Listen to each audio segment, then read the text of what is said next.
Hey, real-life traders from around the world, it's your boy Jeremy Alexander Newsom with reallifetrading.com. Hope you're doing phenomenal. We got blockchain in this particular session. You're going to love it. Also known as distributed ledger technology. What is this technology? Why is it here? What is it currently used for? What could it be used for? And does it provide any value at all to humanity? Let's discuss it. Let's hop in. I'm gonna do my walk away thing. Here we go. But you know, I think about this, and what about this internet thing? Do you know anything about that? Sure. What the hell is that exactly? Well, it's become a place where people are publishing information. Right. So everybody can have their own homepage. Companies are there. The latest information. It's wild what's going on. You can send electronic mail to people. It is the big new thing. Yeah, but you know, it's easy to criticize something you don't fully understand, which is my position here. Go ahead. But I can remember a couple of months ago, there was like a big breakthrough announcement that on the internet or on some computer deal, they were going to broadcast a baseball game. You could listen to a baseball game on your computer. And I just thought to myself, does radio ring a bell? You know what I mean? There's a difference. There is a difference. It's not a huge difference. What is the difference? But you can listen to the baseball game whenever you want. Right. Too. Oh, I see. So it's stored in one of your memory deals, Exactly. and then you can come That's back the a year RAM later. that you talked about earlier. Yeah. Do tape recorders ring a bell?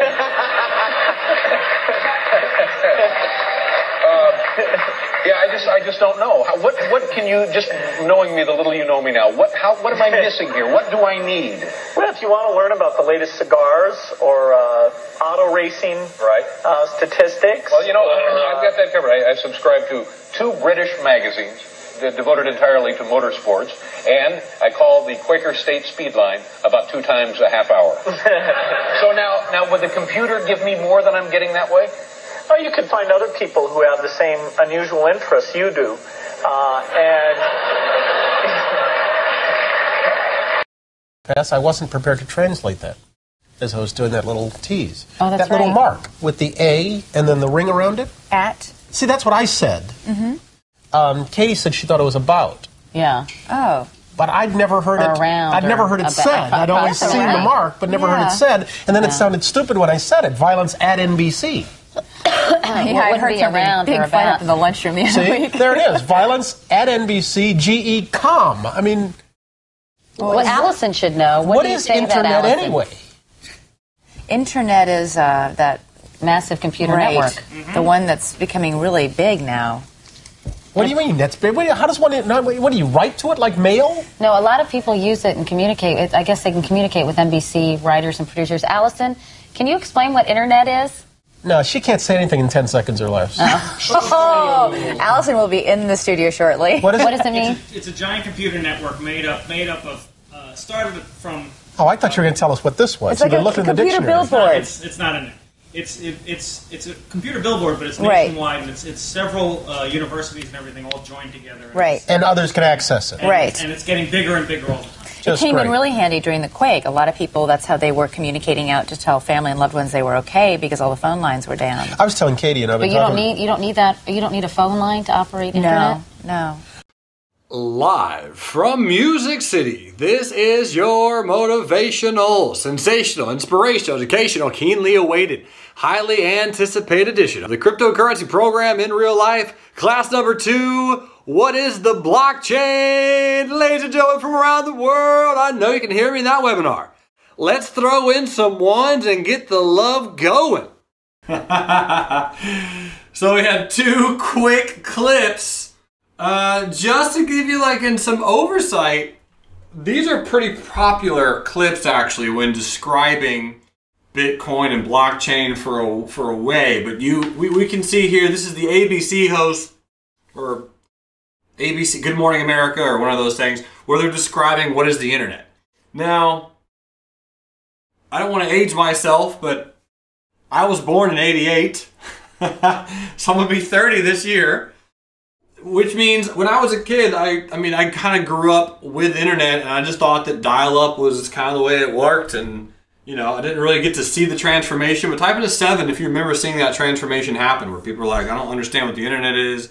how does this internet work? Like, I mean, it's just a giant network of computers and information's being transferred from person to person. Like, how is it being kept safe? Where is it being stored?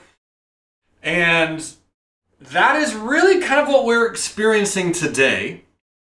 I think with, you know, blockchain technology.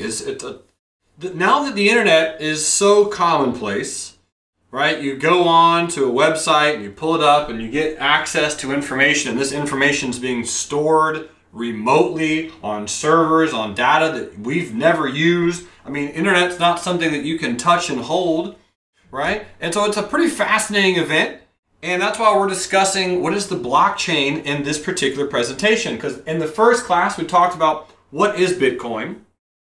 Mostly, even though I think blockchain should go first, Bitcoin is more popular than blockchain technology specifically, and I think it's just kind of a good segue into this particular discussion tonight. Angela says, my first computer ran off of a cassette tape. What? I love it. Oh, man. Going back in the day. Patrick says, I was thrilled when they went from 110 to 300. Michael says key punch cards and mainframe. Oh my goodness. Yeah, I didn't have those. The first computer that we had was in my living room, and my dad, I truly don't remember him doing anything with it other than playing space pinball. You guys remember that game? Like, that's the only thing I ever remember playing on that game. I think he bought it as like a giant video game system. I never saw him actually do work on it. But anyway, what is the blockchain? We're going to talk about that tonight. Here's just a quick disclaimer. All investing carries inherent risks. Investing in options, futures, commodities, and now cryptocurrencies or digital assets can result in substantial, if not total, loss of your investment.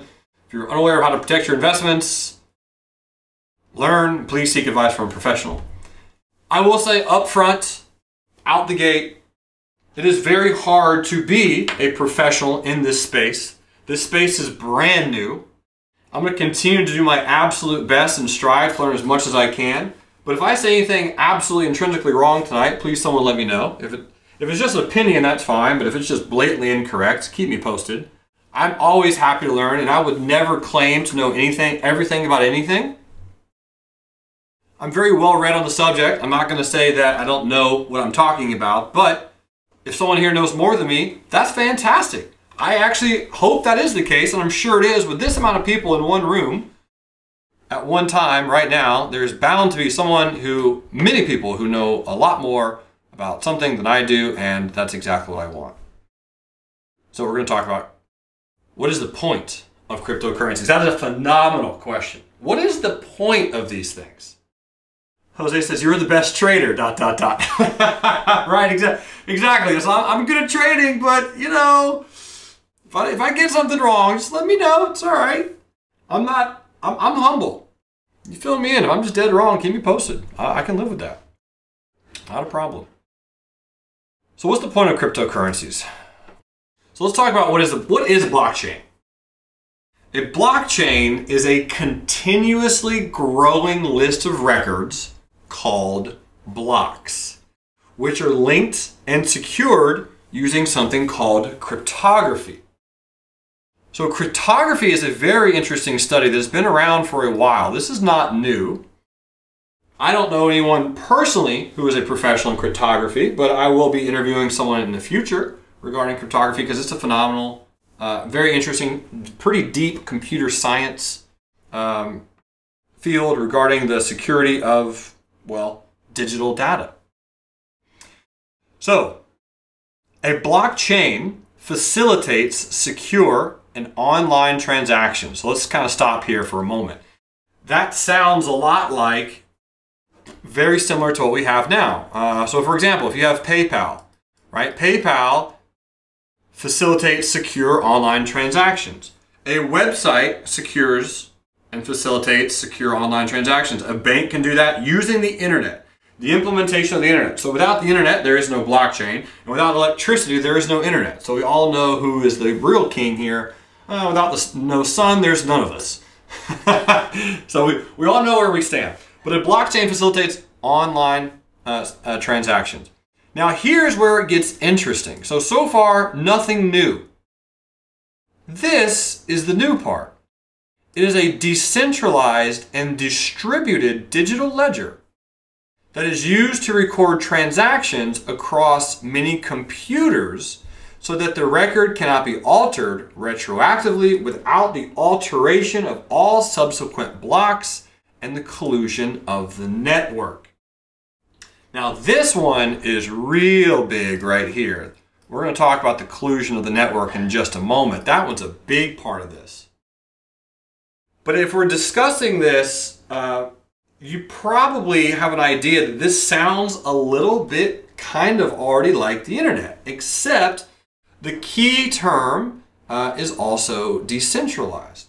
So for example, as it stands right now, most of your data can and is being stored somewhere else by companies, right? Companies house, secure, and store your data.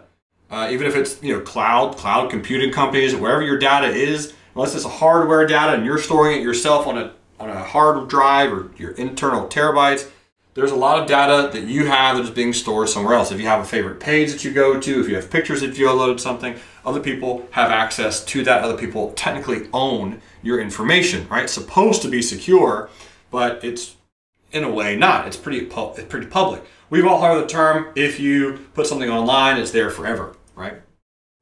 Decentralized, we're going to talk a little bit more about that. But what is really fascinating is this part. The transaction, this distributed digital ledger, we're going to talk about that in a little bit, DLT, is used to record transactions across many computers so that the record cannot be altered retroactively. That's the other interesting part about the blockchain technology. It has made it very secure. Now again, I'm not a cryptographic specialist, but I do know, and I have heard, and I've interviewed people where the internet is not very secure. When the internet was built and created and designed, right, it's housed over a network of computers, mainframes, if you will. And it's housed independently and separately, and other computers contain and store the information. But the internet was kind of built on a pretty terrible foundation. Think about like the Leaning Tower of Pisa. And what continued to happen is they continued building and building and building and building and building and building without ever really going back and saying, wait a minute, this thing's taken off way too fast. And the internet went from no one understanding what it was in 1995 to everyone being on the internet in 1999 and billions of dollars being traded and transacted in just 4 short years. So the internet literally grew so quickly that the foundation was never really that secure. The binary code and things of that nature, it's really pretty easy to hack and to change and to manipulate and to alter and all that kind of good stuff. So the distributed ledger technology, or the blockchain, makes it very, very difficult, and we're going to talk about more images in a moment, but as you think about, as each block gets created, the very first block in a blockchain, I believe, is called the Genesis block. Genesis, the Genesis block. It's the very first one. Once that starts, once that gets created, as information gets transferred, stored, recorded, it gets recorded on different blocks. And we're going to talk about how these blocks get made in a little bit and why cryptocurrencies are actually important. But as we're going through the block, in order to hack this bad boy, you have to go through all of the blocks and get back to the Genesis block. So as each block gets created, you have a new code that gets developed and determined, and so every single time, the bigger and bigger and bigger the blockchain gets, which new blocks can be added every second with thousands of transactions, sometimes hundreds of thousands of transactions, it gets insanely hard, nay, almost impossible to start hacking. There's a lot of interviews with a gentleman by the name of Andris Antonopoulos, who mentions that people out there on the internet right now are doing their absolute best every single day to hack a large portion of some of these currency blockchains because there is a reward at the end of it. If they properly and successfully hack it, they make a lot of money. And yes, companies can be hacked, but the blockchain itself is very difficult, right? So you can hack a company that is storing information on the internet that uses the blockchain, but you're using the internet to actually hack it. They are not using the transactional sequence, also known as the blockchain. And that's what makes it pretty cool. So going forward, here's kind of how a blockchain works. Let's say person A wants to send money to person B.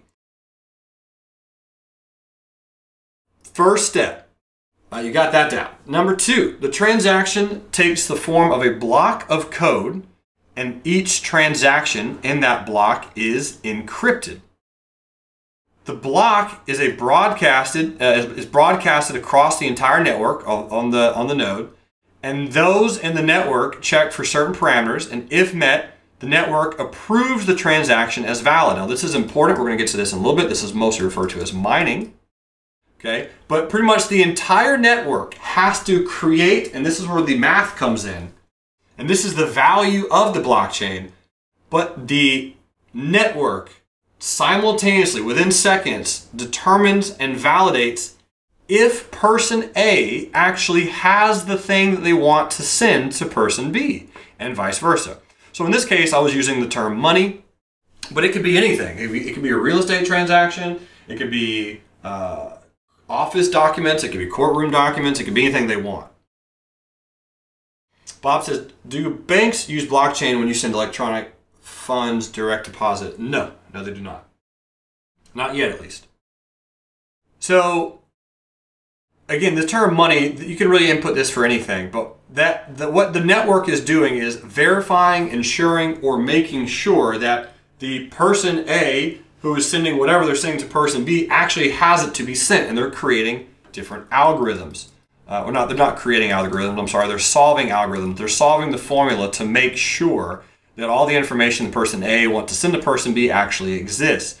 The approved block, if it is approved, then becomes added to the chain, becoming a transparent and indelible record of transactions. The ironic thing is a lot of people say that the cool part about Bitcoin is its autonomy, that people can't track it, and that's why it's exciting, and that's why people buy drugs on it and bad things online that they shouldn't purchase because they can't be tracked. That's inaccurate. There's actually pretty easy to track who did what and where. Now, you might not be able to know exactly who, but they will have an address, and they can, obviously, with the internet and its non-security, they can figure out which IP address was linked to a certain address, and criminals have been caught and arrested by doing things they shouldn't have done with certain cryptocurrencies, like Bitcoin. So once all of this process goes down, which usually happens in nanoseconds, then the money, or whatever you're trying to transfer from person A to person B, gets transferred, and then there's a digital distributed ledger of all that just occurred. That's really how a blockchain works. One person's trying to send someone else something, and then a decentralized network of computers and or people are creating an algorithm to verify that it can be sent from person A to person B, and once it gets verified, it is approved and then added to the blockchain. Gregory says, is every node on the network involved in the verification process? Fantastic question. The answer to that is no. Not every one of them are involved in the actual process, but in order for the blockchain to be hacked, you do have to go through every one of the nodes in order to work backwards. But it is usually a majority amount, but not every single node in the network needs to be used to complete that transaction. Very good question. So this is what an image of centralized, decentralized, and distributed. So decentralized, again, fun, cool word. Blockchain being a distributed ledger technology. Centralized, we all know kind of what that means, right? One central location, a central bank or whatever, goes and gives money to every single other bank, and it has a central hub or a central spot. And then decentralized looks a little bit like this, where you have certain nodes, certain points that are a middle ground, and then it's split out. But distributed right, is where all of them are interlocked and interacting. So again, in order to attack one of the nodes, let's say you want to go attack this node and hack the blockchain, it's very difficult because then all the information can just be openly and very quickly distributed to all the other nodes, more or less making that particular node irrelevant. All the data transfers, and the hacker again has to start working on fixing and finding a solution to hack that node. So it just becomes very difficult. No one is saying it's impossible, because that's, you know, as you get older in time, things become impossible, become less and less impossible. So it's always sure, maybe, but most people that are saying, is it possible or is it impossible? They're like, yeah, it's pretty much impossible. It's very difficult. Daniel says, that is why most exchanges wait until you have 6 confirmations or new blocks, because it is more likely that all the nodes will agree that your transaction took place. Exactly. Kraken, I think, uses 7. But yes, either way, you're correct. So, for those of you who are a little bit lost, because there are a few of you, and it's cool, not a big deal, I'm going to do my best to dumb it down as much as I can. Think about a railroad train, okay? And let's say that we want to reverse the path of the railroad train entirely. We have to start from the beginning and more or less pull up each individual one. It's going to take a lot of work. The best way to think about, in its simplest form possible, the blockchain would be the ability to transport information, data, or valuables from point A to point B. Bob, you're a train conductor. Is that what trains do? They transport something from one specific spot to another specific spot. So the question becomes, why? Why were train tracks created? What is their purpose? And what do they do? Well, right, if you have a train, you're going to be transferring something, whatever it is, from a certain point to a certain point, whatever that might be. But in order to get that done, you have to have what? Because you have a train track by itself is pretty worthless unless you have a train. Oh gosh, I'm going to try to draw a train. This is going to be bad. Okay, so this is the train track, and here's the train on the train track. So you have to have a vehicle to move that information, to move on top of the tracks. If you're going to be carrying something, it's going to be a vehicle. So in this example, now again, this is not perfect, right? This is not exactly how it works, but this is a good example for those who are totally lost. Blockchain is very similar to a train track. Bitcoin, in this example, would be the train. It would be the purpose and the reason for how you transfer something from point A to point B. And in doing so, what does the conductor receive? Right? The conductor would receive payment of some sort in order to have and be in control of that train, of which brings data from point A to point B.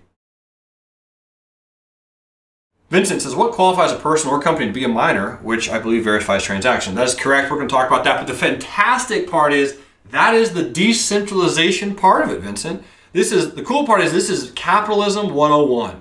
Anyone can be a miner. Anyone in the world can literally start their own business, if you will. I mean, it is a business. Anyone can start and become their own node. They can take the power, if you will, and they can decide if they want to do that. I personally have no interest in mining. It's not really my thing, but I have a lot of friends who are already miners. So that's a very good question, but in this situation, a miner would be the closest example I could give to a conductor, the actual person driving the train. Now, again, these are rough examples, but they kind of help piece the puzzle a little bit together, right? Because they're the ones who help the information go from point A to point B to verify that it's going to work. So if you, Bob, if you're a conductor, or you are a conductor, help me out a little bit on this one. So if you're a conductor, at some point, do you have to verify who's on your train or why you're going from point A to point B? Does that ever have to get done? You have to check in with somebody and say, yeah, I have this many people, or I have this much cargo, or this kind of thing. Richard says, how much labor and electricity wattage does it take to produce one Bitcoin? That can depend, but we'll talk about that. I mean, because I don't necessarily think that's the argument, but it depends on the country, depends on what kind of units you're using. It can depend on a lot. Many miners in Switzerland, Denmark, Finland, Iceland use natural recurring resources, clean energy, if you will, hydroelectric, wind, geothermal, to power their mining sources, so it doesn't really cost much. The labor, the computer does all the labor, so no real human labor involved other than setting it up. Bob says, yes, the Rail Traffic Controller. Rail Traffic Controller, RTC. So again, that's kind of what a miner's job would be to verify, again, these transactions. Now, again, I know I'm dumbing down the example a little bit. So for some of you really, really deep nerds into the crypto world, I apologize, but this is pretty close. It's not bad. And if we want to go a little bit farther, which I'm about to, how many train tracks are in the United States of America? I don't know the answer to this, but how many train tracks? There's a lot of them. There's more than one, right? There's more than one. Now, since there's more than one train track, how many companies can use the train tracks? And again, the answer is more than one. So you have different companies that, and actually I do not know the answer to this question. Someone please let me know. Can two different companies use the same rail system?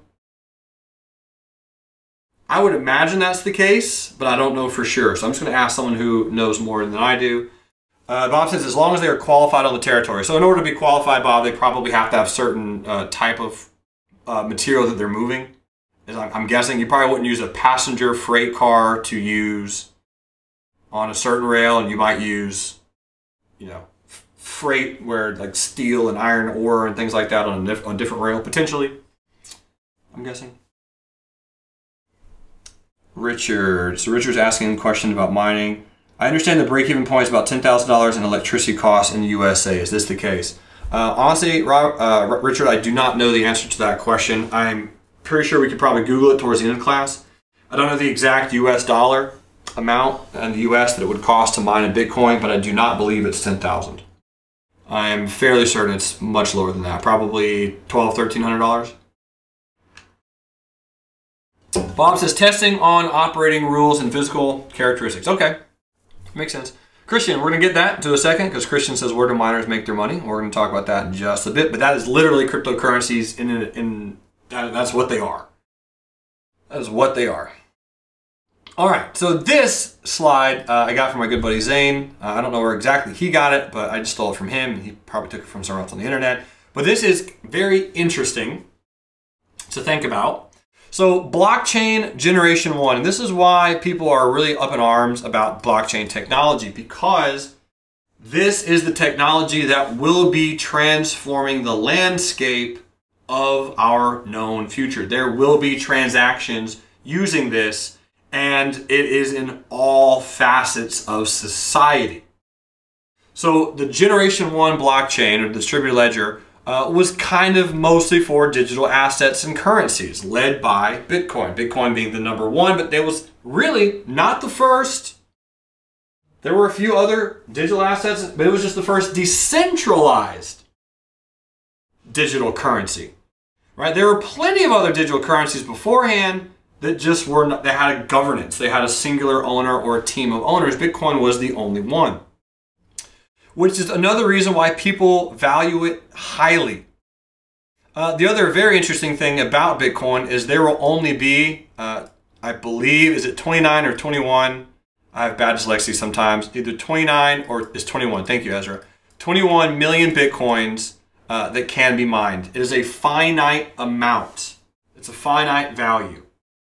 And the time that it gets done to completion, the time all the Bitcoins will have been mined, I think will be 2120.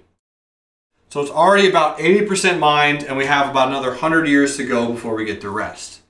So you're leaving a finite amount of items with a potentially growing demand, limited supply, and that's what caused the incredible growth of Bitcoin itself, just from a pure supply and demand. Richard says, I posted an article last night which said it was close to 10,000. I'll try to revive it for all to pursue. All right. I mean, I could find another one, Richard, that would say lower, but it's kind of irrelevant. I'm not a Bitcoin miner. I don't know for sure. I'm not entirely positive, but we could find out. I could do some quick Google searches. So this is blockchain generation 1, right? Digital currencies and payments led by Bitcoin. Here's generation 2 onwards. This is about 2014 onwards.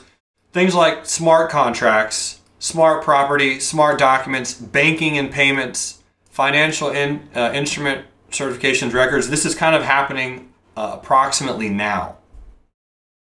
This is what's about to start really getting going.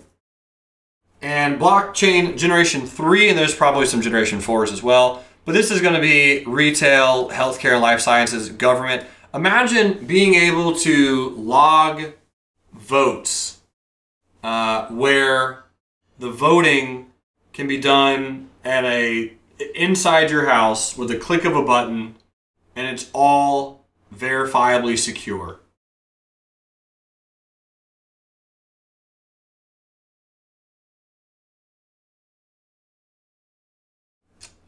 Richard, I will pull up that article from John McCann. I'll pull that up. Yeah. I'll look at it. So anyway, that's just the overall potential of what blockchain can do. When you're talking about massively securing documents, and again, the speed at which these things can go through, right? If we're talking, like I mentioned last night, some contracts, smart contracts, healthcare, transferring of medical documents from one place to another, the manufacturing, the documents, how quickly one thing goes from another, from one person to another. Again, voting, your kids' report cards, all this information at some point would have the ability to just simply be completed on a blockchain type of program. Which again, as you think about it, is not massively and insanely or intently different than the actual transactions that can occur online. They're just not as secure.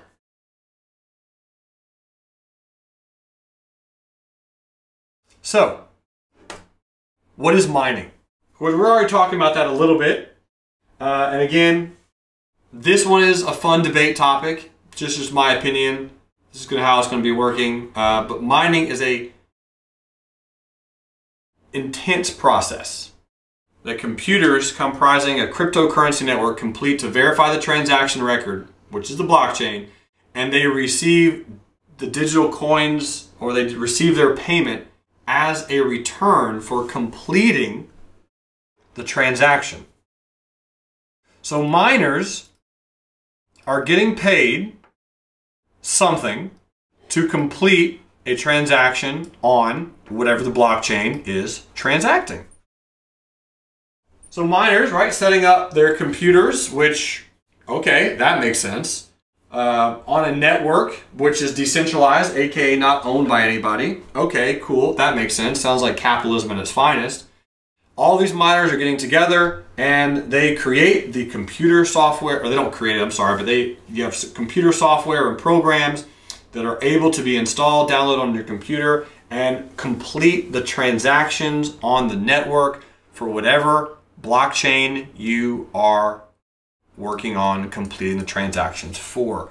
And from that potential process, they can receive payment, which would be the actual cryptocurrency itself. Richard says, apology, I got the electricity cost right the first time. It is $1,000, not $10,000. in the article, the John McAfee, crypto advocate and miner. Yeah, that sounds much closer.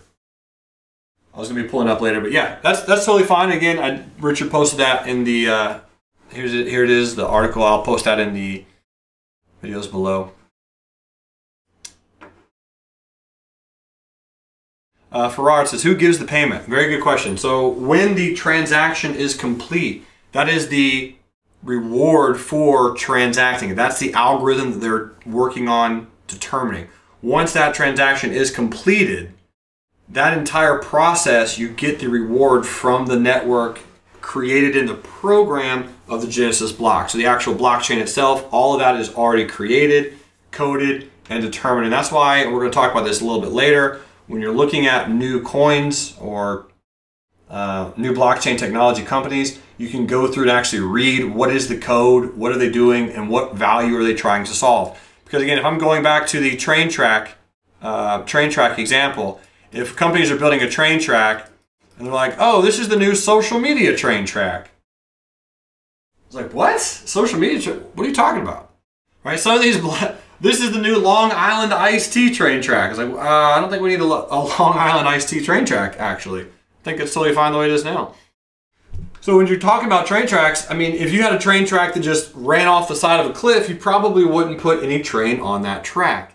Meaning, it is important to verify and kind of determine what blockchain your coin might be linked to and what that blockchain actually does. What is the point and purpose of it? What is the purpose of the train track?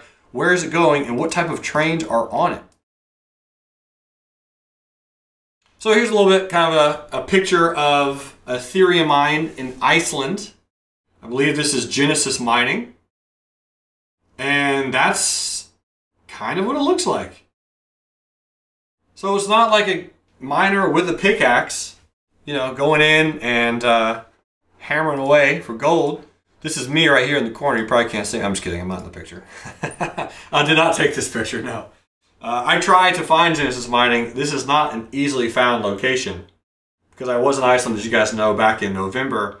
And when I found out that all of this, or 98% of this, right? Because Richard, you were mentioning mining of Bitcoin, but what about Ethereum? Right, the mining of Ethereum, entirely different procedure, different coin, different blockchain, different solutions, and a lot of it, the vast majority of it is being mined in Iceland with geothermal energy usage. It's really quite fascinating. So when we're looking at the mining, right, so you have the miner, quote unquote, it's very rarely one person, by the way, sitting at a computer typing in formulas. It is a host of computers, or also known as rigs. It's a lot of them doing their thing, computing, which obviously gets really hot. So you guys can think of that, right? It gets real warm in there. And that's another thing. That's why the electricity is you have to cool the computers and you have to turn the computers on. So yeah, it increases and costs electricity. But let's not go down the whole energy usage, green energy, restorable energy, you know, we're not going to go down that right now, but again, a lot of these miners are using renewable energy resources for this.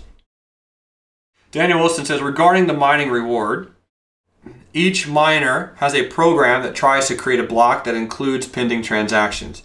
If it succeeds, which is, I probably missed that out, left that out. If it succeeds, then it includes a transaction sending itself Bitcoin as a reward and sends that block out for verification. If it's accepted, then the transaction is considered valid. And so when Daniel said Bitcoin, it could also be another currency, but yes. Robert says, that's why tons of mining companies are moving to Central Washington, cheap hydroelectric power from the Columbia River. Justin says, is there a miner to use for altcoins? I use Nice Hash for Bitcoin. Yes, oh yeah, there's definitely miners for altcoins. Oh yeah, my buddy mines Zcash, but there's a lot of them. So anyway, that's kind of how the transaction, as Daniel mentioned, that's pretty much verbatim how it goes down. So to keep that all in mind, the blockchain itself had to come first for the coins to be created. it's kind of a catch-22. With no blockchain, right, with no railroad tracks for the train to run on, you can't transport information. But if you just have railroad tracks by themselves and nothing being transported, then the railroad tracks are pretty much worthless, right? If there's no data going from point A to point B, if there's nothing that's being exchanged, no goods, no services, no valuable information of any kind being sent from one person to another, then the train tracks themselves are pretty much worthless. And we all know that train tracks also had their heyday at some point, kind of leveled out and then continued. Last night, I also mentioned that I wanted to wait for the crypto. I was waiting for 2 years because I wanted to trade cryptocurrencies profitably before I taught you all this program.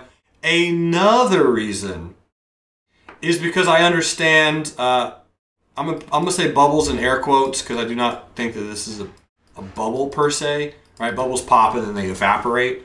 I would personally call this, or what happened in the cryptocurrency space. Oh, I can't spell in this one? Oh, interesting. Nope, I can't. I can't type on that. Weird. I'll just type it out then. I would call it personally a hyperbolic price extension or exuberance. Either one. Because in my personal opinion, there was absolutely, without question, it needed to pull back. Zero chance. And as you all can imagine, most of the companies and programs and classes that got launched were right about there. Right? That was Bitcoin 19,763. And I also did not want to come out with any program at that particular day price because I knew for sure that the markets would definitely pull back. And I didn't want you guys to buy up there. So that's another reason. I mean, I was delaying it because I wanted to do one in October, November. Could have, but I knew by the time I would actually produce it, the market would already be too high, and then I didn't want you guys buying high, so regardless. That's neither here nor there, just kind of throwing that out there. Tim Thurman says, with Bitcoin, for instance, does the miner receive one whole Bitcoin using $1,000 in electricity? That's a very good question, and no. Nope, they don't get one whole Bitcoin. They usually get fragments depending on how many transactions they've completed, the size of the transaction, because there are different sizes of transactions, right? Just like there's different size trains that go on the track. There can be big ones. Remember sitting in front of one of those trains, like, are you serious? I've been waiting here for 3 days. Or the ones that have like 4 things on the back. There are different sizes of transactions. There are also different speeds of transactions. So if you are sending, well, 2 years ago it was different, but let's say 3 months ago, if I wanted to send $5 US of Bitcoin from one person to another person, I could select how quickly I wanted that to go down. If I wanted that to be done in seconds, hundreds of seconds, milliseconds, minutes, hours, or days. Obviously, if I selected days, right, and I didn't care how long it took, would the transaction be cheaper or more expensive? Yeah, exactly. You guys got it. It would be cheaper, right? If I didn't care about the speed in which it produced the transaction, it would be much cheaper for me to send it. Now, again, like the reason I mentioned 2 years ago, it was non-existent. There was no fees at all. Everything was fine. But now that there is more and more demand, the price of Bitcoin is going higher and higher and higher. The block size is getting bigger and bigger and bigger. The transactions are going slower and slower and slower. It's becoming more of a problem for Bitcoin and Bitcoin specifically. But again, there's a lot of other cryptocurrencies that we'll talk about later. But the reward is a coin from the actual mining process. Daniel says miners actually get 12.5 Bitcoin for creating a block right now. Yep, so if you can create an entire block, that's a very sizable transaction, correct? And so there is benefit to mining for sure.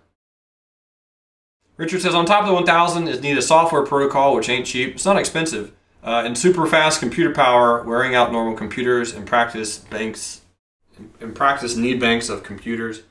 You absolutely can. You can have a lot of computers, but I mean, most rigs, everything, tax, tag, and title, you can buy for about $4 grand. I mean, it's not ostentatiously outrageous.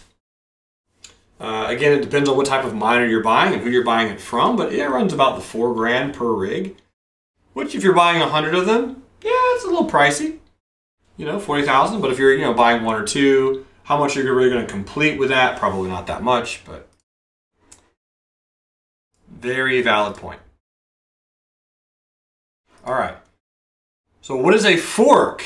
Because I had to talk about it in this class, otherwise it probably wouldn't have gotten brought up. Now, this is fun.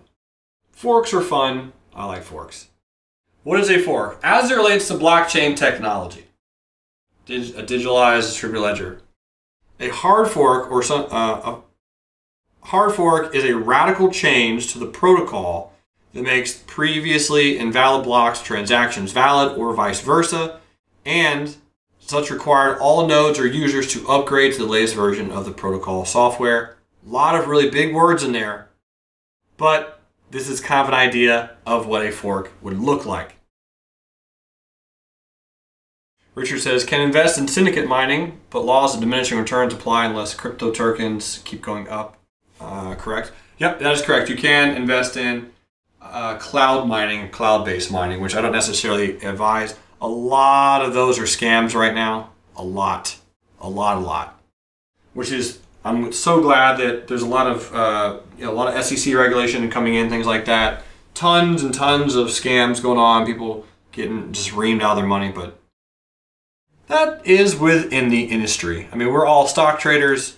We all know that there are scams that exist out there in the investing world. Here is a little bit more about what a fork really looks like. This is an example of Bitcoin Classic, the actual Bitcoin. The fork of that, you have Bitcoin Cash, and then you also had Bitcoin Gold. Now this drawing is not like the actual when it occurred or anything of that nature. So think about it, if you will, from, this is going to be a terrible example, but I'm just going to throw it out there anyway. Think about it like a church, right? You have one church, and the church wants to split off into another church and create their own church, but they have very similar names, pretty similar beliefs, but the people didn't really like each other very much, so they created some new ones. Christian says, is a fork like a stock split? No, not really. The closest I could really stipulate it in the stock market world would be Sony. And Sony owns other subsidiaries under it. So you have PlayStation, for example. And so let's say PlayStation went and created its own stock and it became its own independently held company. And then Sony still owned some of it. So it would kind of be like a company spin-off would be the closest rather than a stock split. It's a very good question. Very good question. Christian says, how does Bitcoin Cash get its valuation? Same way. So Bitcoin Cash is a hard fork of Bitcoin, and Bitcoin Cash is much faster than Bitcoin as far as transactionally. So at this particular point, what's going to end up happening, Christian, is there will be a who is better at marketing and which coin's going to come out on top for which particular blockchain for which particular purpose. So I think we all know at this point that Bitcoin will not be, at least in the near future to my knowledge, in my opinion, will not be the currency used for everyday frequent transactions. It was the very first one. So people are relating Bitcoin more to as gold. It's being called Gold 2.0. It's a digital secure store of wealth. Obviously it's very volatile right now, and it probably will be for some time, but millennials and younger people actually like volatility, and we're not going to be afraid of it. And that's going to be something that's also going to change in the investment world. Volatility is going to become more and more commonplace and more exciting, and that's just going to be the way life is going forward, in my opinion. Maybe I'm wrong, but it's going to be more or less Gold 2.0. So for example, right now we can all go buy some gold, but Richard, if I gave you a gold bar, number one, you'd be very happy, but number two, if I gave you a gold bar, you probably wouldn't be able to go to the restaurant or pub of your choice and use it. Right? I'm correct on that. You couldn't do anything. You could probably put it on the table and be a chick magnet, but that would be pretty much all you could do with a giant bar of gold. We can't spend gold right now. It just won't happen. You can go to places who accept gold, and they can give you another currency for gold, like US dollars. But that's really what, and we'll talk a little bit more about some of my opinions on these coins and the trading classes. But a lot of people are calling Bitcoin Gold 2.0, a secure, more larger, giant store of wealth. And we all know that people, even to this day, hoard their value in gold, which again is not necessarily a bad thing. I'm gonna do my best to do Donald Hancock said Bitcoin Gold decentralizes mining by adopting a POW algorithm, Equihash, which cannot be run faster on this specialty equipment used for Bitcoin mining, ASICs miners. This gives ordinary users a fair opportunity to mine with ubiquitous GPUs. That is correct. Christian says, is Bitcoin Cash a separate new blockchain? That is correct. Yep. It is a hard fork. It is a brand new set of train tracks. Its own blockchain. So you have, the old rules, and then a hard fork will take place, and you're going to start following new rules, new train tracks, new team, so to speak, with new goals and a new focus. Christian says it had its own genesis. What a genesis block is, it's a whole separate new blockchain. Correct. With an original fork, a genesis block is just usually the name of the first block in the blockchain. But as your train tracks, right, as the blockchain is continuing, when you have a hard fork, the initial genesis block is the very first one of whatever you're forking off of. However,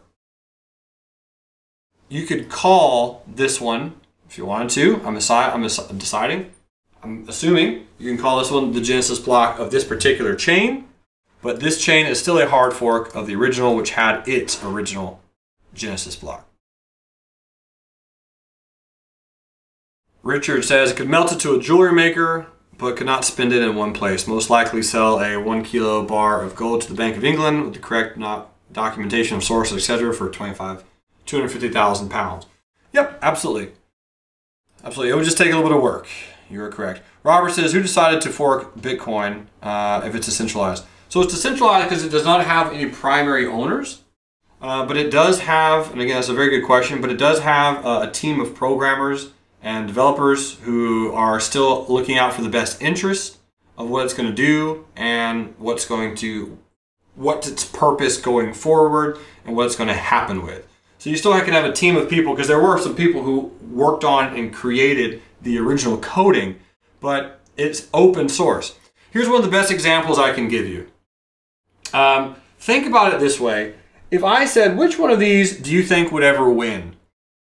A encyclopedia that was created, developed, produced, published, sold, distributed, and made by a massive multi-billion-dollar computer company that would sell, provide, and give the software and the programming of this encyclopedia to everyone in the entire world, or a free, open source, decentralized encyclopedia for everyone to have access to. Which one do you think, if I had told you that 10 years ago, do you think would have been most successful?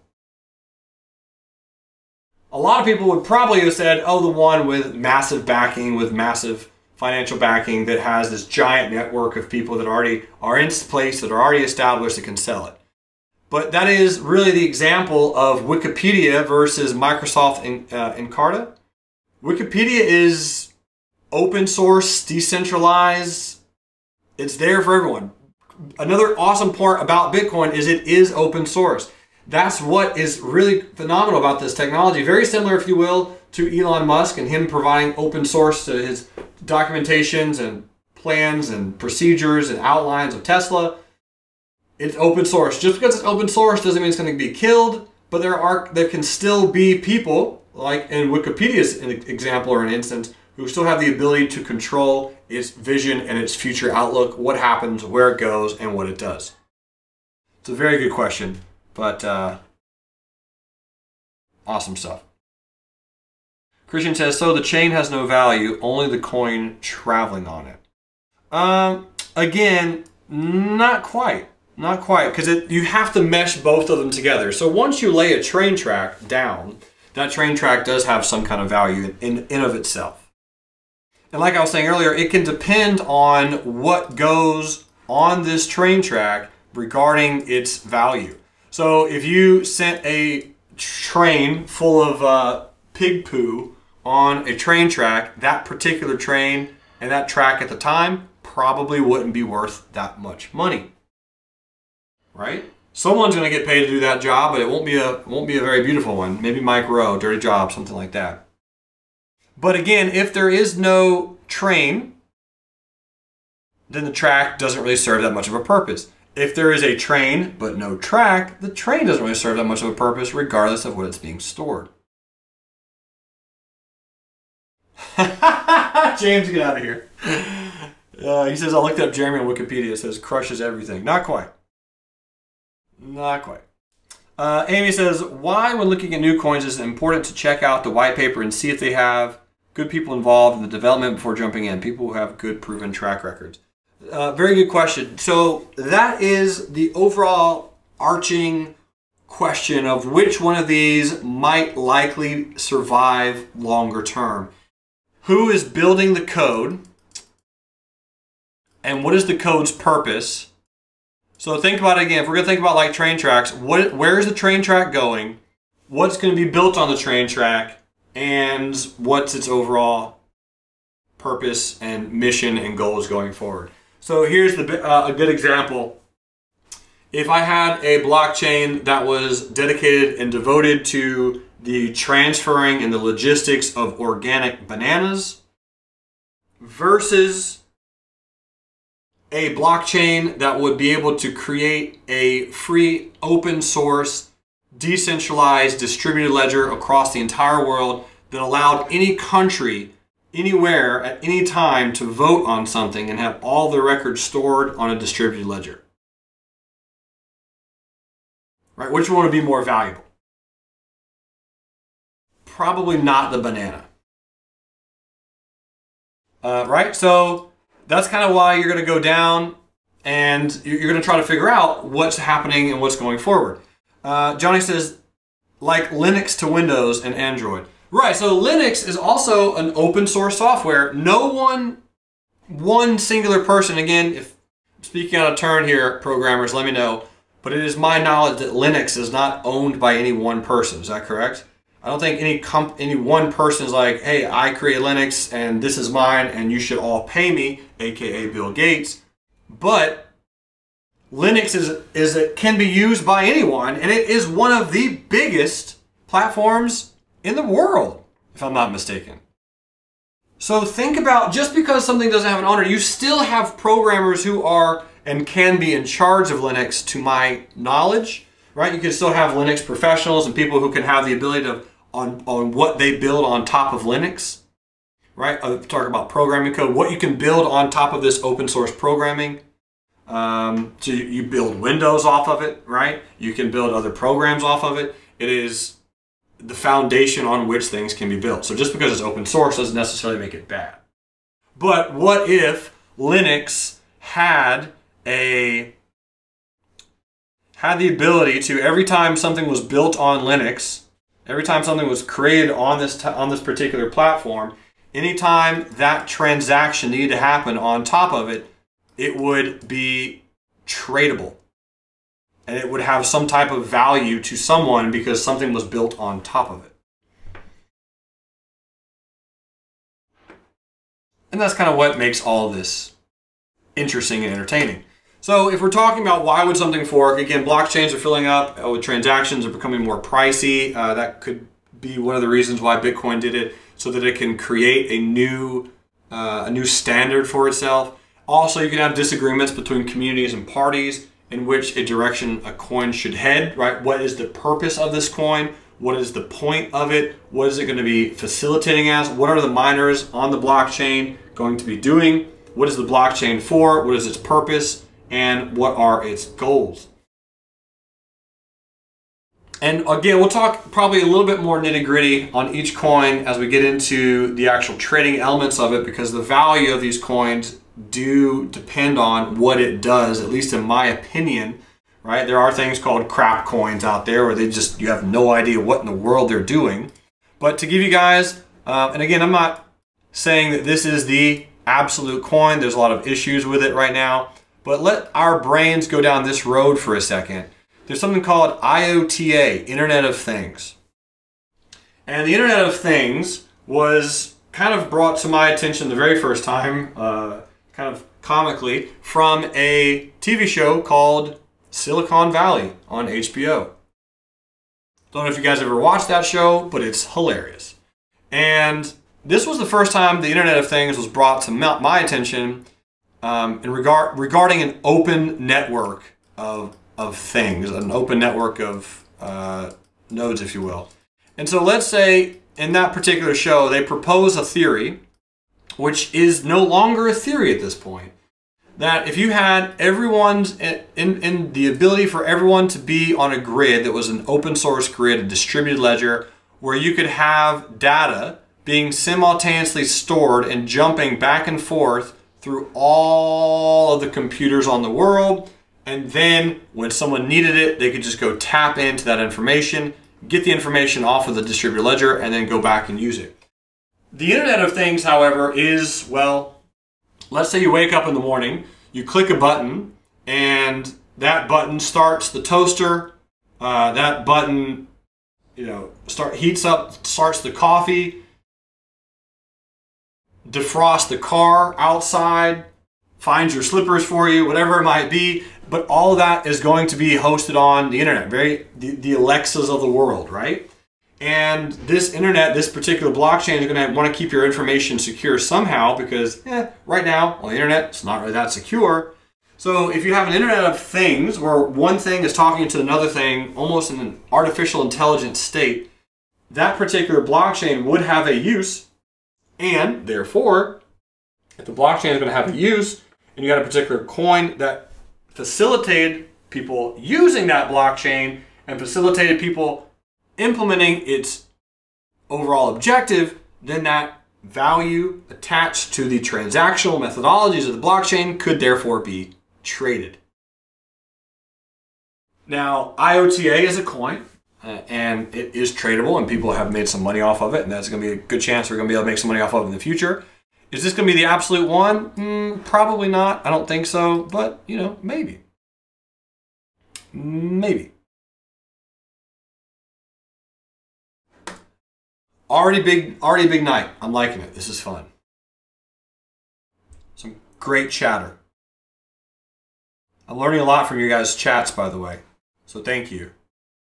Santosh says, as far as open source is concerned and from history, what we've learned is that it's helpful for competitive products to be created. Example as mentioned Linux. But if you notice, the company which made most money out of it was Red Hat. So when it comes back to blockchain, it's the ability of the corporation or company, how it can be utilized to get it to profit its products and services, in our scenario, just the cryptocurrency. Thank you, Santosh. That's a great way to describe it. Exactly. There will come a time where it is truly, in a way, marketing and how one stands out from the other. I mean, if you think about it, that is kind of the beginning of class one, is perception is reality. Does anyone buy Nike versus Under Armour? If they serve the exact same purpose, right? Remember that. Perception is reality. And to an extent, there will be in this space winners and there will be losers. What about if there was a coin out there that was created that served pure autonomy? What if there was a coin that was created literally for criminals and all kinds of seedy transactions online that could not be tracked and was literally untrackable and unhackable? Would that coin likely be worth money at some point? The answer is probably yeah. Greg says, Jeremy, can you please save these comments? There's a ton of information here tonight. I will do my best, my friend, on doing that. So, again, when I was talking about the Nike Under Armour example, the point is why, if they serve the exact same purpose, if it's the same shirt or the same shoe, why is one more valuable than the other? Why is Nike, guys, Nike is literally a multi-billion-dollar company, and they create clothing. Shoes and hats, and obviously they do other things, but I mean, that's really what Nike is. So there's that perception there, and that's what's going to take, and that's what's going to be required for one of these coins to really have a handhold in the future. What we also have to keep in mind is other countries, right, that have terrible economic systems right now are going to be using and trying to adapt this exact procedure and process because their government can't get its stuff together. And they're getting stressed out, they're getting worried, and that's another reason why initially Bitcoin did have such a violent and excited move higher. I mean, thousands of % return, because other countries were beginning to adapt it. They were taking their currency, they were buying Bitcoin with it. Bitcoin was going higher. They were able to sell that Bitcoin for other currency like the US dollar or the euro or the British pound. And when they did that, when they sold it for that particular currency which had value, they would take that and then go use that valuable currency in their torn up, terrible country. And it was literally becoming a transfer of wealth. What's important to keep in mind is this is all still very brand new. This is all still very brand new. I mean, a lot of these coins have been going on for less than 2 years. I mean, that's nothing. It's nothing.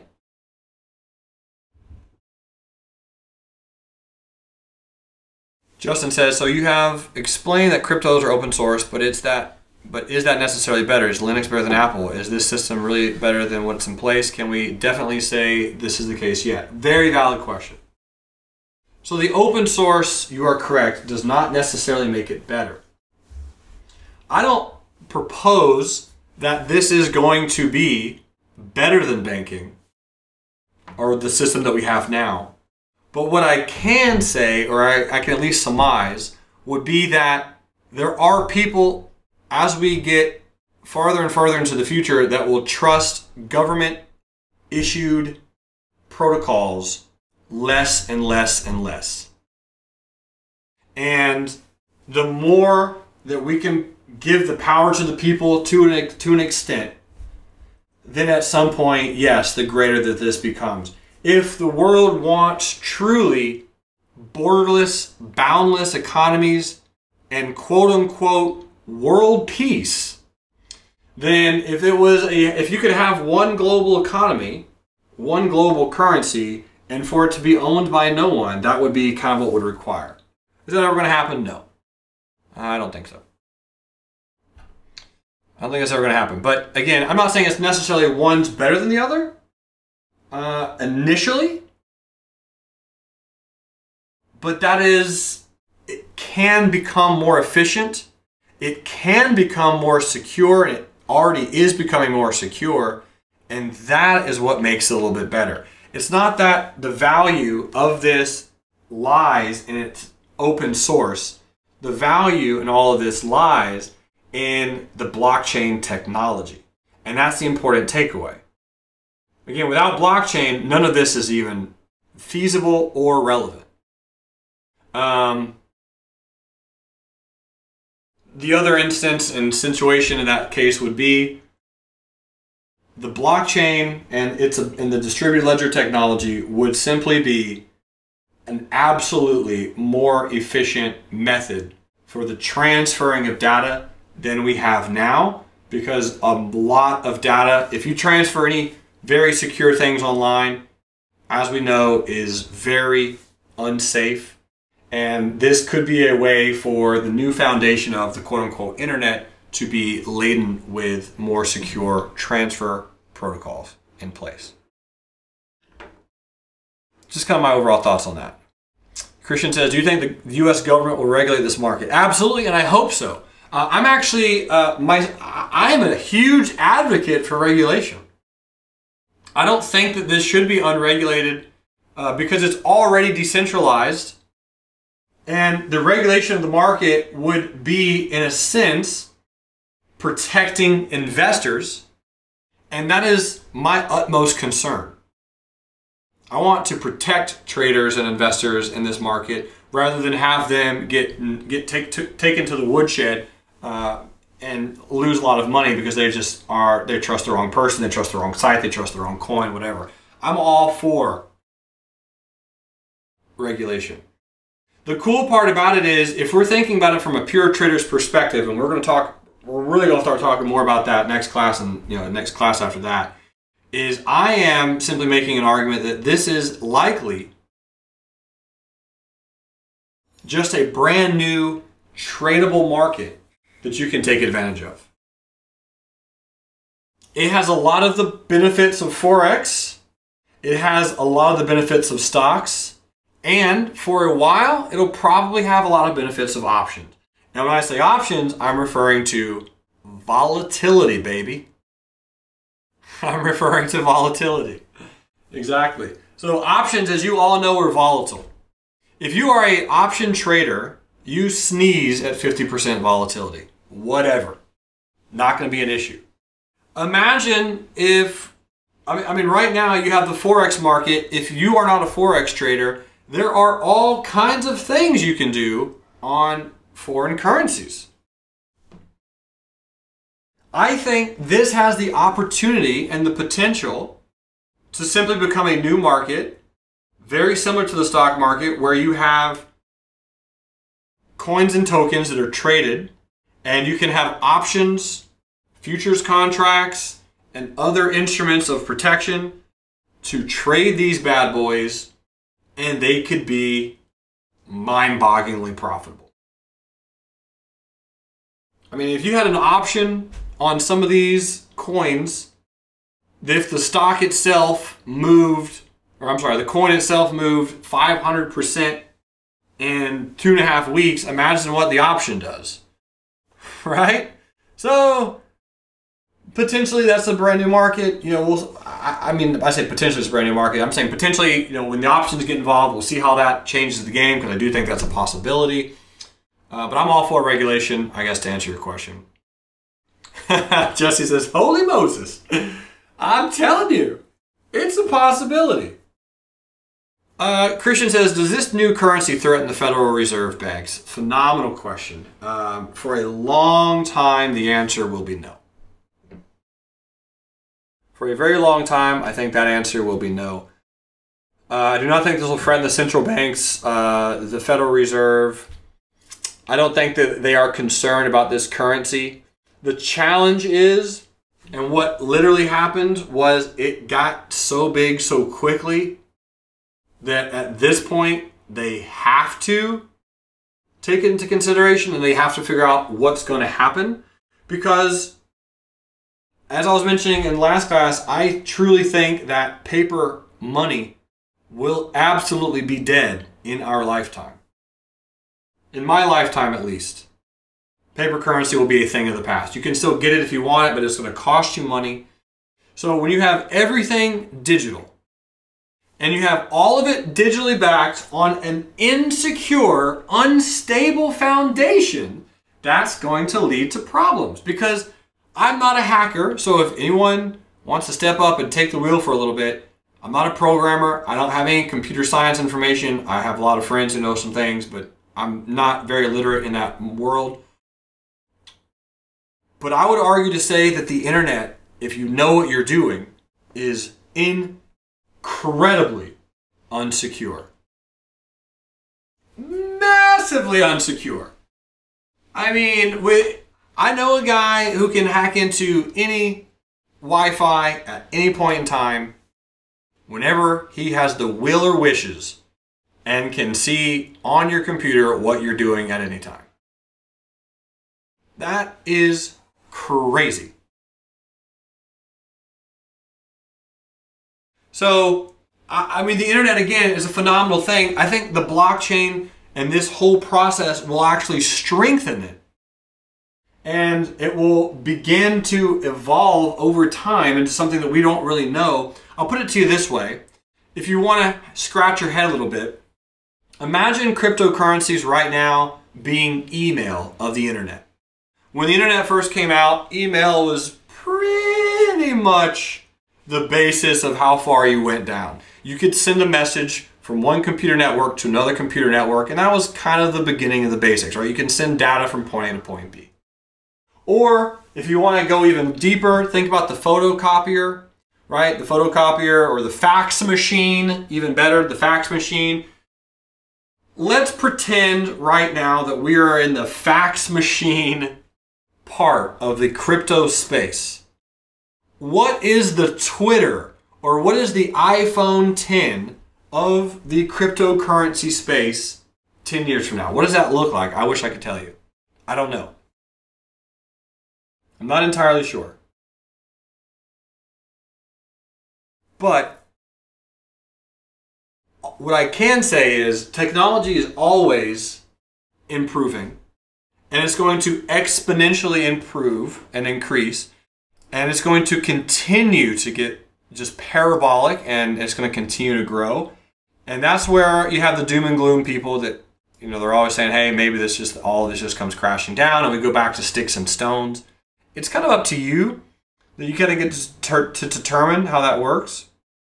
But as I was mentioning in the last class, I mean, we're talking about artificial intelligence and robots replacing humans and the ability to upload your consciousness onto the internet. I mean, what about that?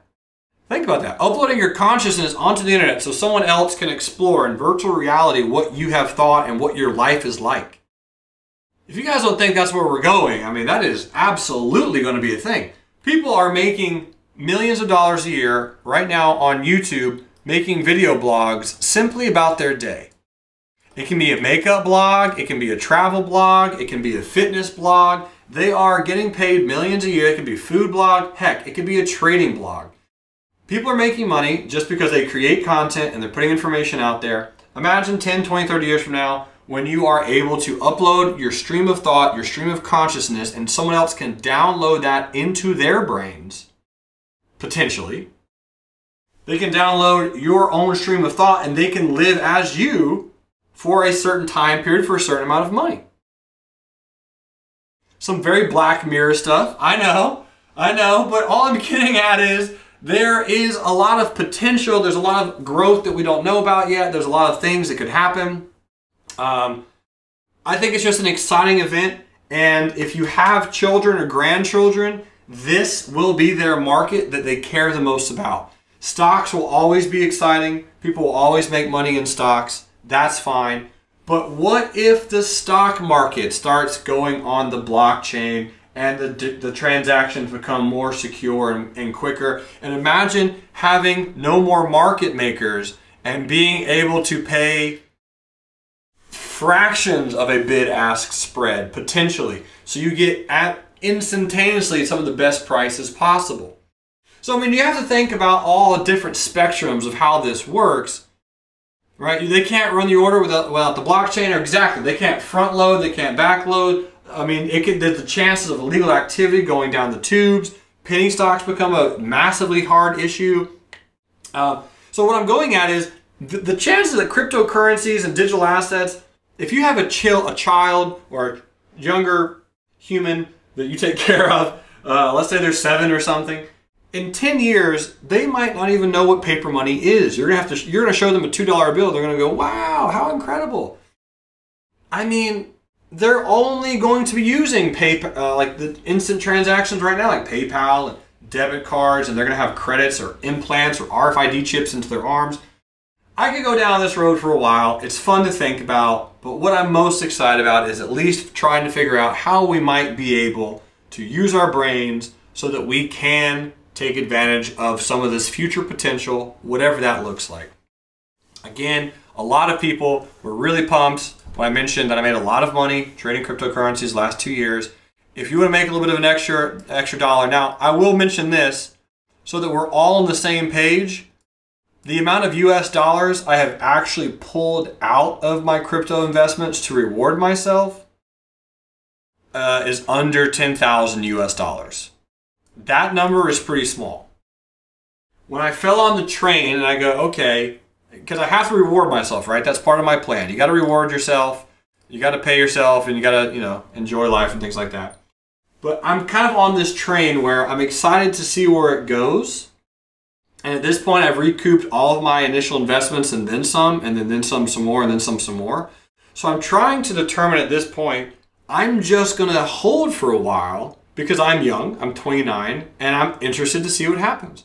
If it all just goes to zero and everything crashes, I'll take some out on the way down, right? I won't lose everything. Obviously, for those who are brand new, I'm going to be teaching you some incredible risk mitigation tactics and how you can leg into these trades and what it looks like and on different time frames. We're going to be getting into all that kind of good stuff.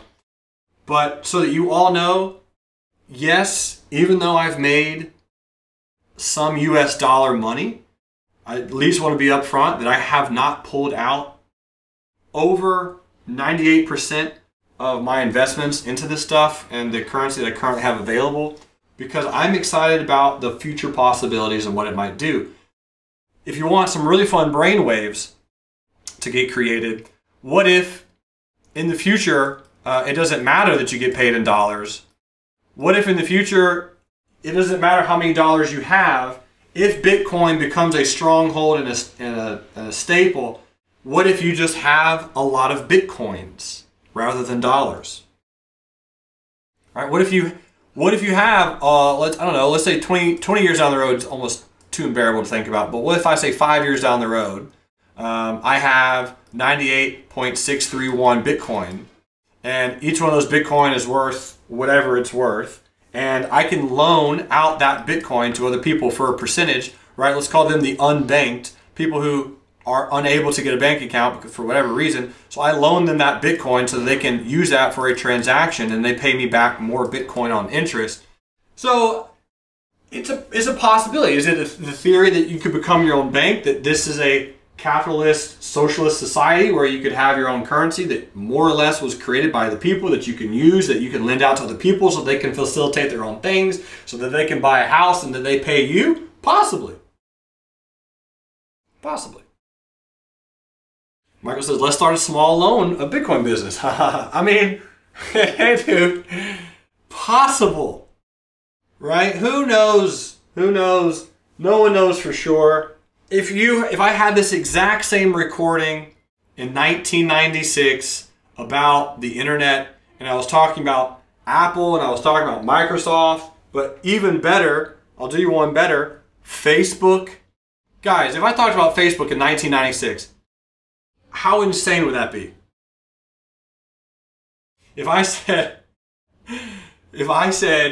hey guys, so here's the deal. You're going to have 5 billion people all around the world gathering on one particular website, and they're going to post pictures of cats and dogs, and they're going to talk about how stupid Trump is and how dumb Hillary is, and they're going to post pictures of Obama falling off things, and it's really just going to be this giant political party where everyone throws poo at each other, and everyone's going to hate each other, and everyone's going to be crying all the time and complaining and arguing and wasting time. But the company will be worth hundreds of billions of dollars. It'll be worth one of the biggest companies in the world because all it's doing is collecting everyone's data and information insecurely and selling it to other companies for a profit.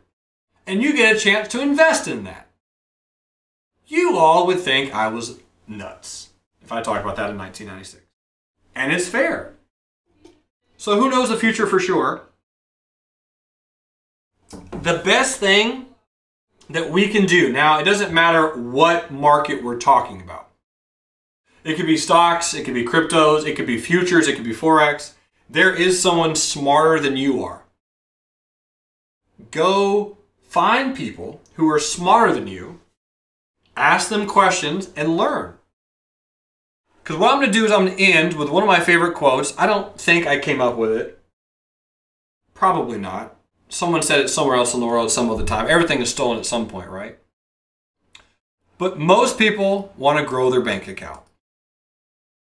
Most people want to become wealthy, and they want to have numbers on a screen that stipulate and mean that they are rich. So if you want to grow your bank account, in order to do that, you must first, you guys already know what I'm going to say, grow yourself. So overarchingly, the goal of everything, if you want to grow your bank account, grow yourself, learn, figure out a way to help other people learn, pull up other people along the way, figure out someone who might need help, who might need assistance, and pour into their lives and enrich their life and teach them something brand new that could change their life, and it can create a ripple in this entire industry, in this entire space. It doesn't have to be about stocks. It doesn't have to be about cryptocurrencies. It could be life insurance. It could be car sales. It could be anything. I'm not going to go down the philosophical route, but my overall point is I am massively appreciative of you all being here and spending your time with me learning about this stuff. You asked some phenomenal questions. If I just absolutely barfed on something, please let me know. The rest of the program, I'm going to be fine because I'm talking trading, and that is one thing that I do know very well. So we're going to be okay. When we talk a little bit about wallets and cold storage and hot storage, I might discuss and probably work on getting a security specialist potentially actually on with us, and we can kind of talk about them that way. But overall, folks, I just want to say thank you for being here. Thanks for spending your time with me. You are amazing. Appreciate you all. And until next time, love life, live life, and trade it. You guys are awesome. Bye-bye. Wowzers! Woo! Class is over. I love it. I hope you had fun. I had fun making it, being there with you. You are phenomenal. And again, I just want to say thank you for helping us enrich lives. At the end of the day, the biggest takeaway from all of this, knowledge, right? Knowledge, applied knowledge is power. We want to understand and learn new things. If you can learn one new thing every single day, you're going to grow. A lot of people want to learn how to make more money. Here's my thoughts. Grow yourself, grow your bank account. That's what we did tonight. You are awesome. Let's hop into class 3.